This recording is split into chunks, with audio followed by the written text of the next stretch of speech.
Hi friends, hello, ಎಲ್ಲರೂ ಹೇಗಿದ್ದೀರಾ? Welcome to my YouTube channel. ಇವತ್ತಿನ ವಿಡಿಯೋದಲ್ಲಿ ಉತ್ತರ ಕರ್ನಾಟಕ ಶೈಲಿಯ ಎಣ್ಣೆಗಾಯಿನ ಇನ್ನೊಂದು ರೆಸಿಪಿನ ನಿಮ್ಮ ಜೊತೆ ನಾನು ಶೇರ್ ಮಾಡ್ಕೊಳ್ತಾ ಇದ್ದೀನಿ.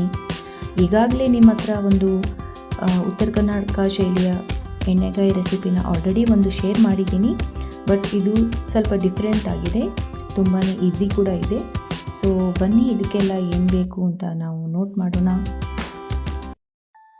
ನಮ್ಮ ಅಕ್ಕ ಅವರು ಹೇಗೆ ಮಾಡೋದು ಅಂತ ನಿಮಗೆ ತೋರಿಸ್ಕೊಡ್ತಾರೆ. ಸೊ ಫಸ್ಟಿಗೆ ನಮ್ಗೆ ಏನೆಲ್ಲ ಬೇಕು ಅದಕ್ಕೆ? ಬದನೆಕಾಯಿ, ಈ ತರ ಬದನೆಕಾಯಿ ಬೇಕು. ಈ ಕಲರ್ ಹೀಗೆ ಇರೋದು, ಡಾರ್ಕ್ ಕಲರ್ಸ್. ಮತ್ತೆ ಆಮೇಲೆ ಕೊತ್ತಂಬರಿ ಸೊಪ್ಪು ಎಷ್ಟು ಬೇಕಷ್ಟು ತಗೊಳ್ಬೋದು. ಇದು ಒಂದು ಕಪ್ ತೆಂಗಿನ ತುರಿ. ಅದು ಮಸಾಲ ಜಾಸ್ತಿ ಬೇಕಾದ್ರೆ ನಾವು ಜಾಸ್ತಿ ತಗೊಳ್ಬೋದು. ಹೌದು.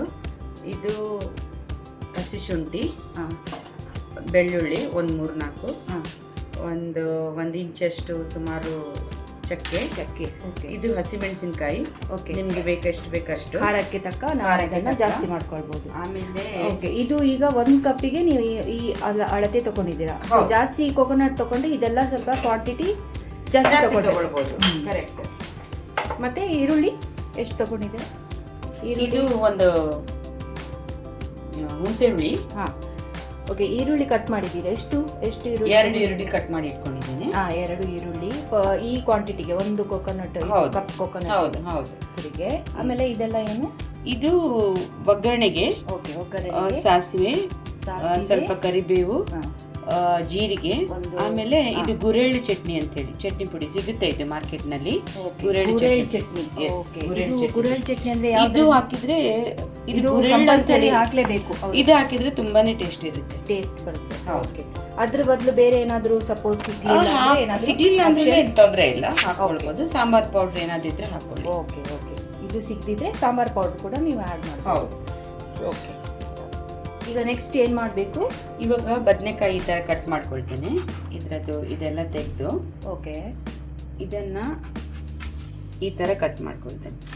ಎಲ್ಲ ಫುಲ್ ಕಂಪ್ಲೀಟ್ ಸ್ಲೈಸ್ ಮಾಡ್ಕೊಳ್ತೇನೆ. ಓಕೆ, ಈ ಥರ ಮಾಡಿ ಇದು ಲೈಕ್ ನೀರಲ್ಲಿ ಹಾಕಿಡಬೇಕು. ನೀರಲ್ಲಿ ಸ್ವಲ್ಪ ಉಪ್ಪು ಹಾಕಿ ಹಾಕೊಂಡಿದ್ದೇನೆ, ಯಾಕಂದ್ರೆ ಇದು ಕಪ್ಪಾಗಲ್ಲ. ಓಕೆ, ಉಪ್ಪು ಹಾಕಿ ಹಾಕಿಟ್ಕೊಳ್ಬೇಕು. ಸೊ ಆ ಎಣ್ಣೆಗಾಯಲ್ಲಿ ನಾವು 4 ಭಾಗ ಅರ್ಧದಷ್ಟು ಕಟ್ ಮಾಡಿದ್ದು, ಇದಕ್ಕೆ ಫುಲ್ ಕಟ್ ಮಾಡ್ಕೊಂಡಿದ್ದೆ. ಫುಲ್ ಕಟ್ ಮಾಡ್ಕೊಳ್ಳೋದು. ಓಕೆ, ಸರಿ. ಓಕೆ, ಸೊ ಹೀಗೆ ಕಟ್ ಮಾಡಿ ನೀರಲ್ಲಿ ಹಾಕಿ ಇಟ್ಕೊಳ್ಬೇಕು. ಈಗ ಇದೆಲ್ಲ ಏನು ಮಾಡಬೇಕು? ಗ್ರೈಂಡ್. ಇದೆಲ್ಲ ಒಟ್ಟಿಗೆ ಹಾಕಿ ಗ್ರೈಂಡ್ ಮಾಡ್ಕೊಳ್ತೇನೆ. ಓಕೆ, ಮಿಕ್ಸಿ ಜಾರ್ಗೆ ಎಲ್ಲ ಹಾಕಿ ಗ್ರೈಂಡ್ ಮಾಡ್ಕೊಳ್ಳುವ. ಎಲ್ಲ ಒಟ್ಟಿಗೆ ಹಾಕಿ ಮಸಾಲೆ ಎಲ್ಲ ಒಟ್ಟಿಗೆ ಹಾಕಿ. ಇದಕ್ಕೆ ನೀರು ಎಷ್ಟು ಹಾಕಬೇಕು? ನೀರು ಸ್ವಲ್ಪ ಹಾಕೊಳ್ಬೇಕು. ನಿಮಗೆ ಎಷ್ಟು ಗ್ರೈಂಡ್ ಮಾಡಿ ಮಸಾಲ ಇದು ಥಿಕ್ನೆಸ್ ಗಟ್ಟಿ ಇರಬೇಕು, ಗ್ರೇವಿ ತರ ಬರಬೇಕು. Medium, semi solid. ಹೌದು.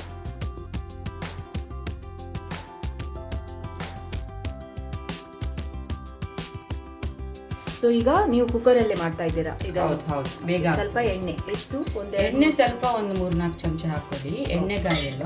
ಓಕೆ, ಎಣ್ಣೆ ಜಾಸ್ತಿ. ಸೊ ಸ್ವಲ್ಪ ಜಾಸ್ತಿ ಎಣ್ಣೆ ತಗೊಳ್ಬೇಕು. ಫ್ರೈ ಮಾಡ್ಲಿಕ್ಕೆ ಇದೆಯಾ? ಈಗ ಸ್ವಲ್ಪ ಫ್ರೈ ಮಾಡಬೇಕು. ಸ್ವಲ್ಪ ಒಗ್ಗರಣೆ ಹಾಕಿ ಫ್ರೈ ಮಾಡ್ಕೊಳ್ತೀವಿ. ಒಗ್ಗರಣೆ ಹಾಕಿ ಫ್ರೈ ಮಾಡ್ಕೊಳ್ಬೇಕು. ಎಸ್.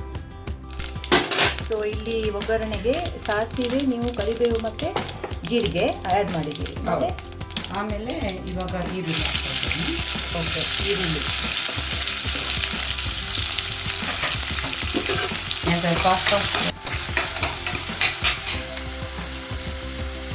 ಇದು ಈಗ ಗುರೆಳ್ಳು ಚಟ್ನಿ ಪುಡಿ ಓಕೆ ಆ್ಯಡ್ ಮಾಡ್ತಾ ಇದ್ದೀರಾ.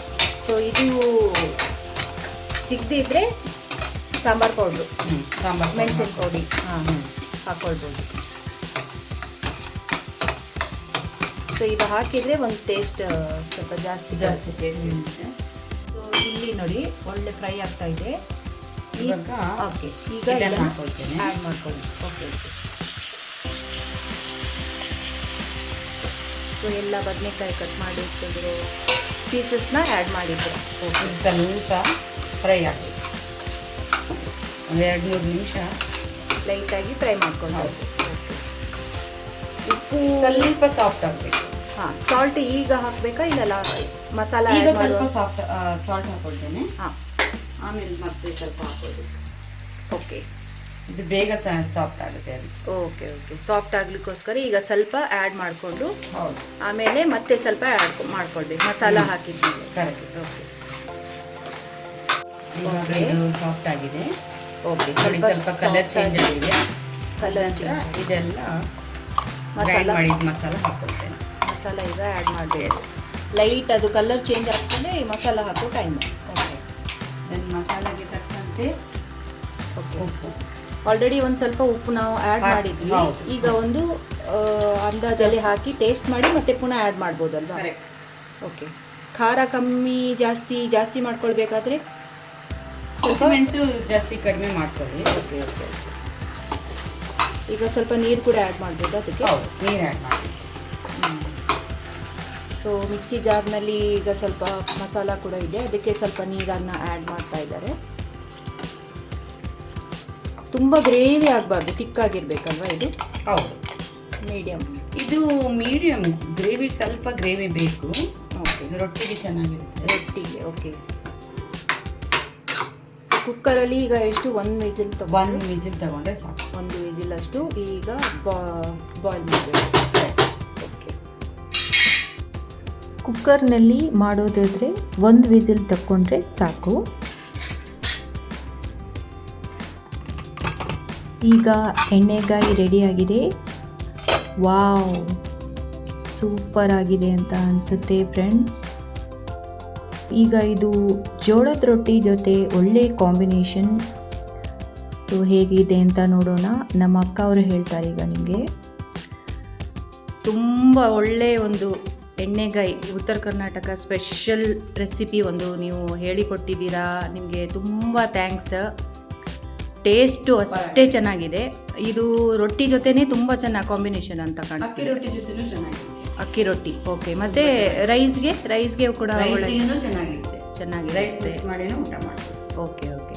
ಸೊ ಥ್ಯಾಂಕ್ ಯು, ತುಂಬ ಥ್ಯಾಂಕ್ಸ್ ನಿಮಗೆ. ನಾನು ಕೂಡ ಜೋಳದ ರೊಟ್ಟಿ ಜೊತೆ ಎಣ್ಣೆಗಾಯಿನ ಟೇಸ್ಟ್ ಮಾಡಿ ನೋಡ್ತಾ ಇದ್ದೀನಿ. ನೀವು ಕೂಡ ಟ್ರೈ ಮಾಡಿ ಫ್ರೆಂಡ್ಸ್. 2 ವಿಧವಾದ ವಿಭಿನ್ನ ಶೈಲಿಯ ಎಣ್ಣೆಗಾಯಿ ರೆಸಿಪಿನ ನಾನು ನಿಮ್ಮ ಜೊತೆ ಶೇರ್ ಮಾಡಿದ್ದೀನಿ. ನೀವು 2 ರೀತಿಯ ಎಣ್ಣೆಗಾಯಿನ ಟ್ರೈ ಮಾಡಿ ನಿಮ್ಗೆ ಯಾವುದು ಇಷ್ಟ ಆಯಿತು ಅಂತ ಕಮೆಂಟ್ ಮೂಲಕ ತಿಳಿಸಿ. Take care, good bye.